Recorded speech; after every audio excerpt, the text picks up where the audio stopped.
Olá, antes de entrarmos propriamente nos antibióticos, nós vamos falar de uma outra fase que antecede o uso dos antibióticos, que é o controle de crescimento de micro-organismos. Durante toda a história da humanidade, o homem vem tentando controlar o crescimento de micro-organismos, seja para prevenir a dispersão de organismos patógenos, como para preservação de alimentos. Tá? Então, daí vem a utilização do sal para fazer charque, por exemplo, né? Você retira a água, acrescenta uma grande quantidade de sódio e cloro, e isso faz com que você iniba o crescimento de muitos micro-organismos. A desidratação da carne, a desidratação de frutas, a utilização de açúcar também, que aumenta a pressão osmótica, isso faz com que preserve os alimentos por algum tempo.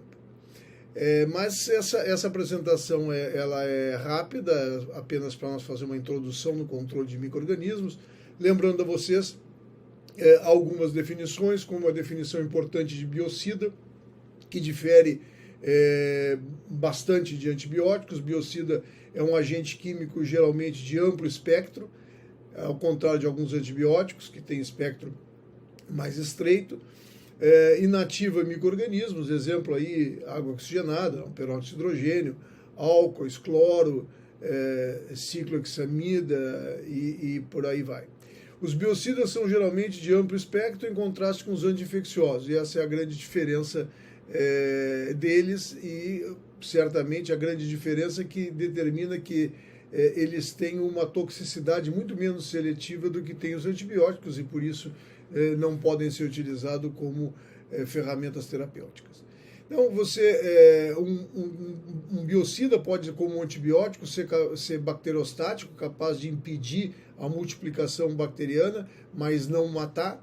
Isso, no organismo humano, quem complementa essa atividade de eliminação da população bacteriana é o sistema imune. Bactericida seria um antibiótico, um biocida capaz de matar as bactérias, é uma ação irreversível.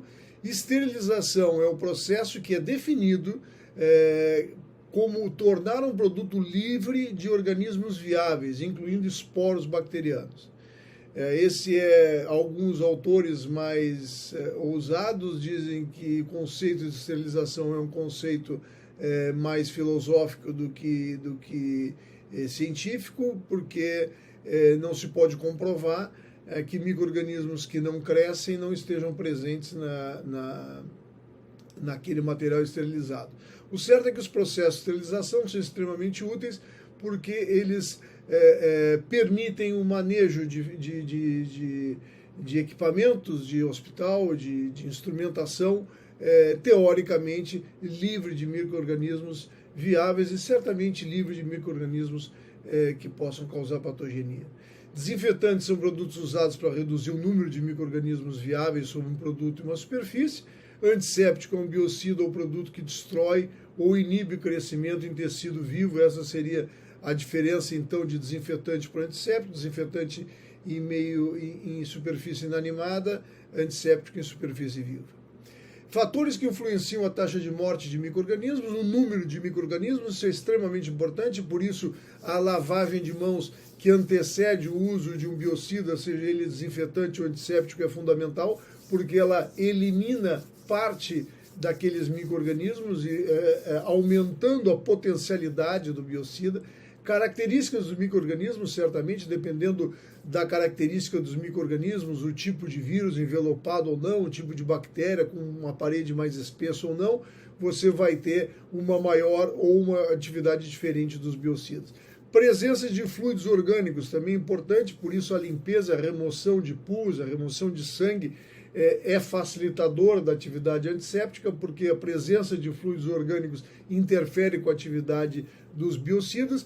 E tempo de exposição, isso é extremamente importante, porque a atividade de um biocida está relacionado ao tempo de exposição que você coloca o biocida. Você, por exemplo, um frasco com glutaraldeído, você mergulha um instrumento de utilidade médica, isso não dá nenhuma ideia de que vai haver a eliminação de algum micro-organismo. É preciso deixar, de acordo com o fabricante, de acordo com a concentração de glutaraldeído, submerso por algum tempo. Além dos biocidas, existem, como eu falei antes, agentes físicos, né? O uso de métodos físicos de controle dos micro-organismos, ele tem sido utilizado na preservação de alimentos, por exemplo, como eu mencionei, secagem de alimentos, estocagem em lugares secos, salgo de carne, tempero, defumação, enfim, todas essas ações que fisicamente fazem com que uma determinada substância, no caso o alimento, seja preservado por mais tempo. Além disso, existe uma série de outras estratégias de métodos físicos: calor úmido, pasteurização, calor seco, filtração, baixas temperaturas, ressecamento, pressão osmótica, radiação, etc., que são utilizados como estratégias físicas para controlar crescimento bacteriano. Eu vou mencionar uma ou duas.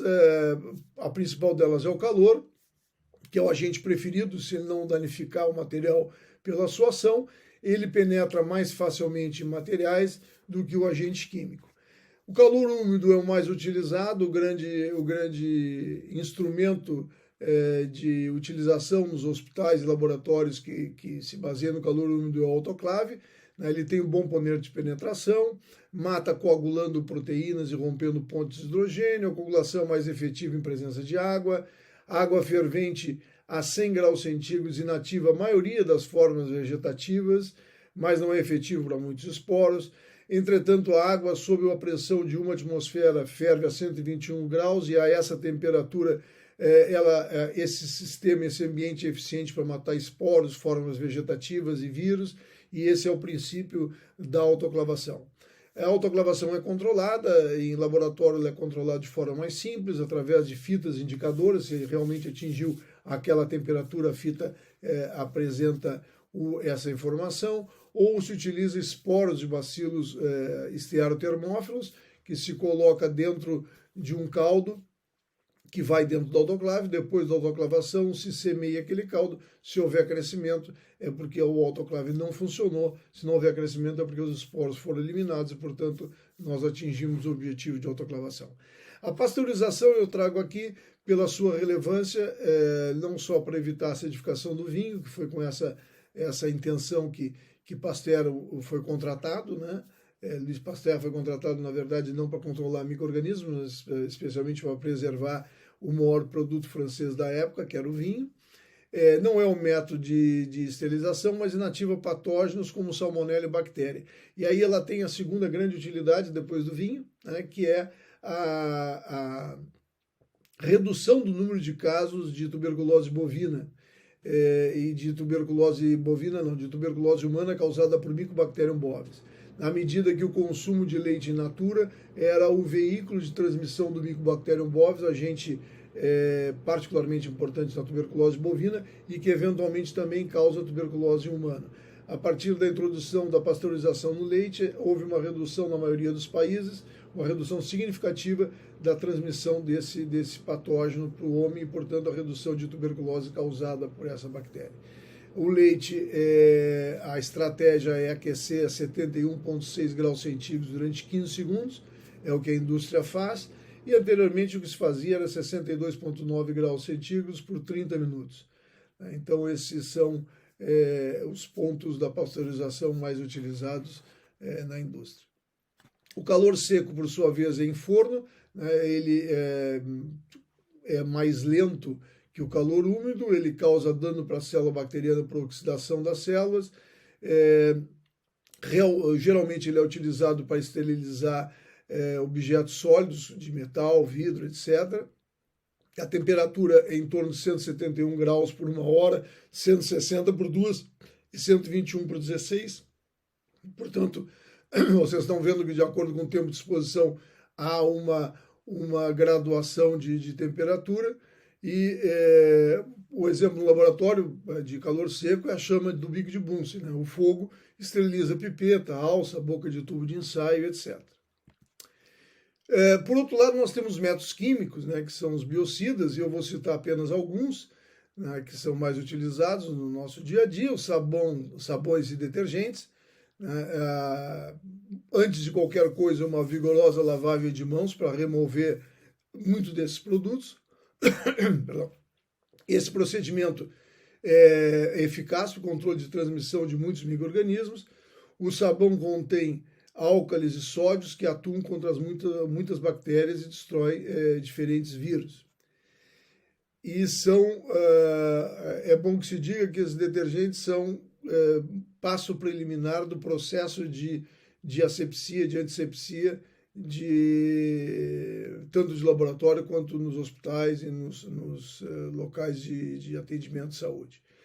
Metais pesados foram utilizados e são utilizados desde muito tempo. Antigamente se utilizava colírio de nitrato de prata para prevenir oftalmia gonocócica no recém-nascido. Isso foi substituído há algum tempo por gentamicina, colírio de gentamicina. Se isolou na Neisseria gonocócica resistente, voltou a se utilizar nitrato de prata porque a resistência aos metais pesados é muito mais rara do que aquela observada contra os antibióticos. O mercúrio foi utilizado por muito tempo, né? Inclusive lá no início da quimioterapia contra as doenças infecciosas, o mercúrio era utilizado para o tratamento de indivíduos com sífilis. Depois foi substituído pelo Salvarsan, como nós já vimos lá com o Paul Ehrlich. São usados ainda como desinfetantes, né, matando bactérias em estados vegetativos, mas não eliminam esporos e não atuam frente à micobactéria.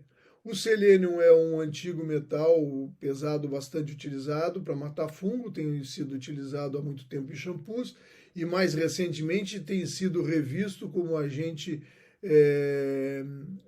antimicrobiano para fungos e eventualmente para bactérias. Os álcoois apresentam um amplo espectro de atividade, né, contra várias bactérias, incluindo micobactérias, mas não têm atividade frente a esporos. Né? São usados para desinfecção e asepsia de peles, desinfecção de superfície e asepsia de pele. A atividade dos álcoois é significativamente mais baixa em concentrações inferiores a 50 e a concentração ideal é em torno de 70, e é essa que se utiliza hoje no nosso companheiro de todos os dias, o álcool gel. O mecanismo de ação dos álcoois está relacionado com a coagulação de proteínas e para isso é necessário uma certa quantidade de água, por isso o álcool a 70 é mais ativo que o álcool absoluto, o álcool a 60, né? E dessa forma nós utilizamos então uma diluição e não uma concentração total de álcool. Já me aproximando do final dessa breve apresentação, o glutaraldeído ainda é muito utilizado, é importante dialdeído, tem sido amplamente utilizado como desinfetante e esterilizante, entre aspas, né? Esterilizante seria uma exposição acima de 10 horas. Né? Em particular, ele é utilizado por instrumentos médicos, como endoscópicos, equipamentos cirúrgicos. Tem sido relatado frequentemente surtos de infecção bacteriana em locais onde crescem micro-organismos dentro do glutaraldeído, portanto, ele tem uma atividade que deve ser sempre muito bem monitorada, tanto em tempo quanto em qualidade do glutaraldeído e quanto à eventual resistência de patógenos, especialmente me refiro aí a Mycobacterium abscessus, que teve um surto relatado na nossa literatura, primeiro em Goiás, depois Rio de Janeiro, depois Rio Grande do Sul, e ele foi linkado a procedimentos estéticos e, mais ainda, procedimentos estéticos feitos com instrumentos cujo procedimento de esterilização e desinfecção eram feitos com glutaraldeído. Tem amplo espectro de atividade contra bactérias e esporos e é mais ativo em pH alcalino do que ácido. A clorhexidina, que são as biguaninas, elas são provavelmente o mais amplamente biocida utilizado, né, em produtos antissépticos, especialmente para lavagem de mão. Também ele é utilizado numa concentração muito baixa para produtos orais, né, de asepsia oral. É utilizado como desinfetante e conservante, amplo espectro e tem baixa irritação na pele. a boa atividade é dependente do pH e ela é muito reduzida na presença de matéria orgânica. Esse biocida é bactericida, né? Então, como eu já disse, depende do pH. A ação dele envolve dano da parede celular e interferência com o metabolismo celular e coagulação de proteínas. Vocês veem, os biocidas, em geral, têm atividades em múltiplos alvos da célula bacteriana, diferente da maioria dos antibióticos, né? Essa é uma questão também que nós vamos mencionar rapidamente quando nós falarmos lá na quarta videoaula de antibióticos. Outra ação da clorexidina seria colapsar a força quimiosmótica e alterar a membrana celular, aumentando então aí a diversidade de alvos e multiplicidade de mecanismos de ação desse biocida. Por fim, agentes libertadores de halogênio, os mais conhecidos é o cloro e o iodo. Ambos têm boa atividade microbiocida, né, e são utilizados em geral como substâncias compostos para promover a desinfecção e antisepsia. O hipoclorito é o mais conhecido, né? O hipoclorito de sódio é utilizado amplamente, né? Ele elimina material de vírus, bactéria, ele age contra o HIV, contra o vírus da hepatite B. O mecanismo de ação ainda não é inteiramente conhecido, mas provavelmente também é múltiplo, como de outros biocidas. Ele destrói a atividade proteica, parece que também interfere com a atividade quimiosmótica da membrana. Isso era o que nós tínhamos de biocida, essa rápida passagem. Eu não podia entrar em antibióticos sem antes falar sobre estratégias físicas e químicas para controlar micro-organismos de uma maneira geral, de uma forma sem toxicidade seletiva, de uma forma muito mais ampla do que aquela que nós vamos tratar nos próximos vídeos sobre antibiótico. Era isso que nós tínhamos sobre biocida. Até o próximo vídeo. Um abraço para vocês.